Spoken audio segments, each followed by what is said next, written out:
The Dragon and the Witch by S.A. McKay. A long time ago in a land far, far away. That's how these things start. It's the typical way. There once lived a girl, a fiery witch. She was kind and was happy. Now there's a story switch. They say witches are evil, that they're up to no good. Witches eat souls and they wreck neighborhoods. But this girl was different, I believe I did say. She made cures and good potions, and each day she would play. She floated with flutterbys, climbed trees with the monkeys, waddled with stinky bumperpuffs, though they smelled a bit skunky.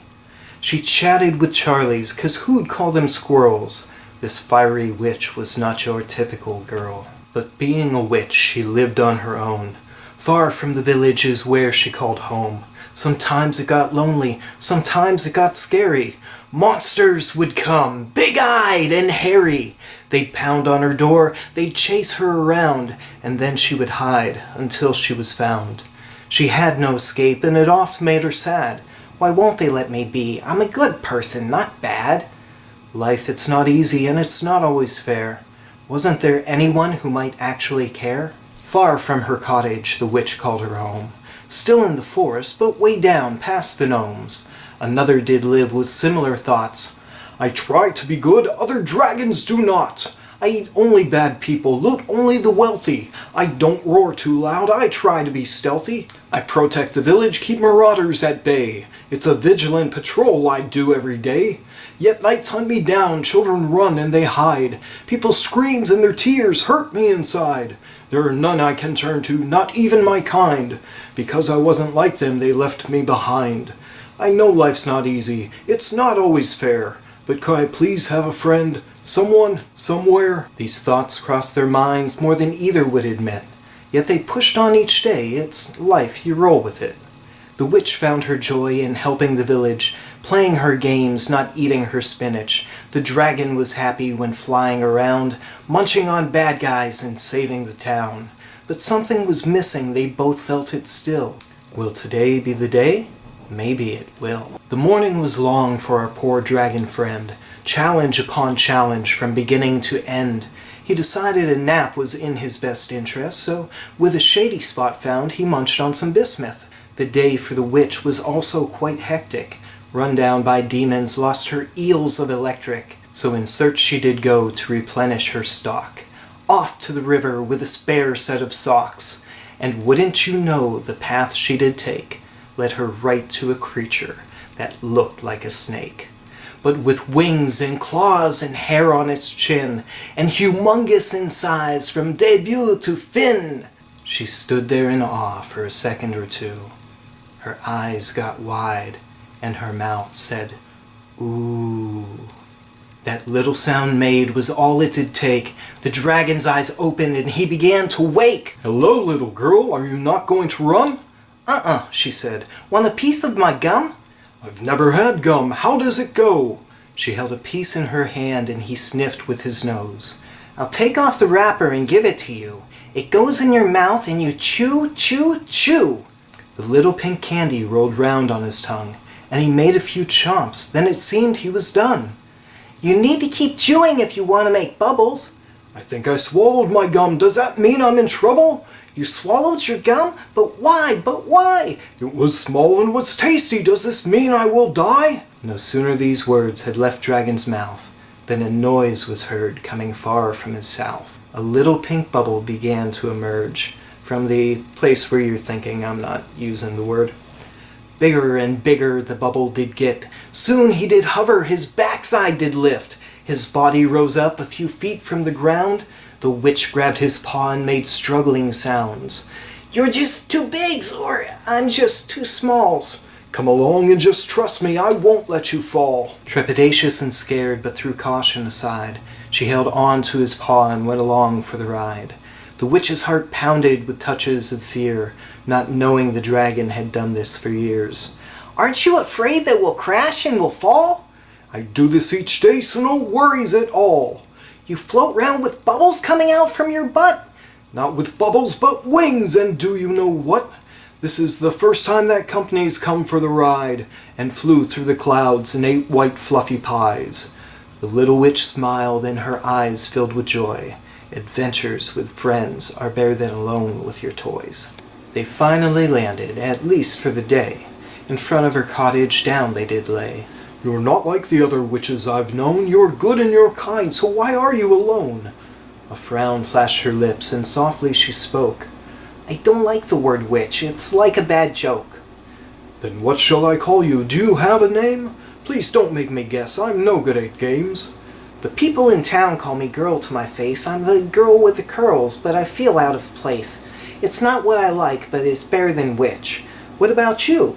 Is it a name I slur, or say with a lisp?" The dragon's eyes sunk, and he said in sad tone, "No one calls me anything. I'm always alone." "Then I'll call you Shadow, and you can spend days here by my side. We'll be together and play." "So Shadow I'll be," and his eyes went all crisp. "And your little light. Without you I wouldn't exist."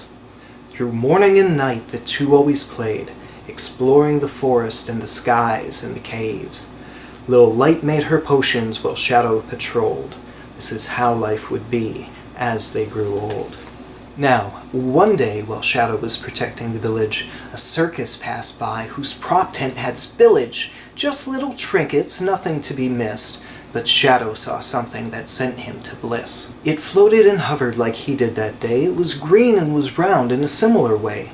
A great green balloon, and on it a heart, just like bubblegum dragons floating on farts. He swooped in and snatched it, and then he was gone.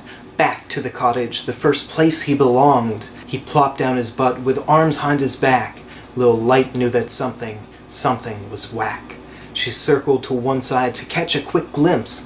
He was hiding something, she was convinced. She started to scowl and then walked away. "It must be something bad. It's always the same. He's hiding things from me 'cause he doesn't care. Life isn't different. This still isn't fair." She entered her cottage and then closed the door. Shadow was shocked. He thought they'd play more. Not knowing which actions made Little Light sad, he was unsure how to fix this and again make her glad. But a window was open and he worked out a plan. He crouched down beside it and he lowered his hand. Then raising it slowly with balloons still in grasp, he shouted, "Help me! Help me! It's more bubblegum gas!" Little Light, looking up, saw the green bulb rising. Surprises were bad, but this was surprising. It took her a moment to see what was up, then realized it was a balloon, not a bubble in butt. She laughed with all mirth and joy and jolly. Shadow's paw behind his back was a moment of folly. It wasn't disaster Shadow tried to hide, rather a present that touched his insides. She knew that she loved him and knew that he cared. It takes great power to keep a dragon ensnared. Strength, courage, and truth are what dragons respect. Fear and terror make dragons say, "Gut schmeckt." But one little struggle does not a lifetime make. His heart hers alone, all for the take. Each day they would play, have parties and songs. Though both had their duties, they had fun all along. Shadow he flew, cooked bad guys and ate them. Little Light gathered flowers and made rhymes up verbatim.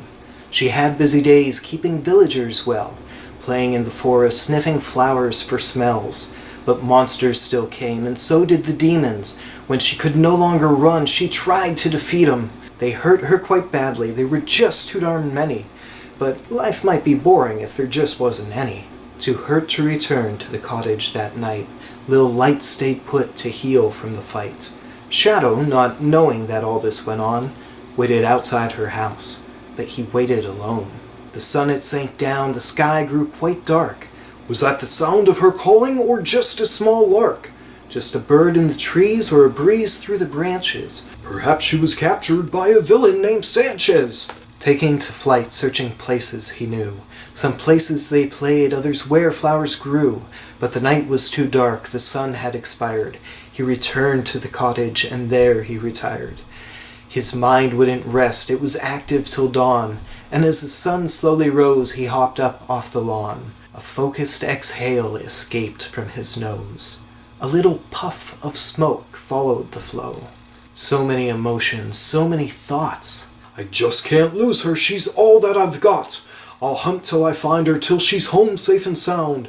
I'll travel by air and I'll search all the ground. If she should be captive of some evil king, if she should be lost and in need of my wings, should she travel too far and forget where to go, I'll be here to help her, I hope that she knows. Prepared to take on any challenge he faced, Shadow spread his wings, his heart pounded and raced. Just then out of the trees Lil Light stumbled clear, clearly seeing better days, but at least she was there. He rushed up and hugged her, and calm found his soul. He would have made her a sandwich, but the bread had some mold. Dragons are good with fire and treasure. To learn healing spells is not quite their measure. But Light taught him a potion, black, thick, and dark, that could revitalize a person. It was at least a good start. They sat and she cried as she sipped the concoction, recounting the night, her mind like a topspin's. What dragons do best is just what was needed. Lil Light grabbed her boots, the ones that were cleated.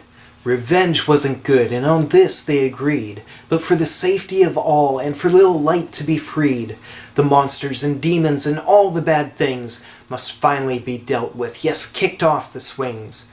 Lil Light healed quickly, and the next day they awoke to take on the monsters. But the monsters scoffed. "Is this a joke?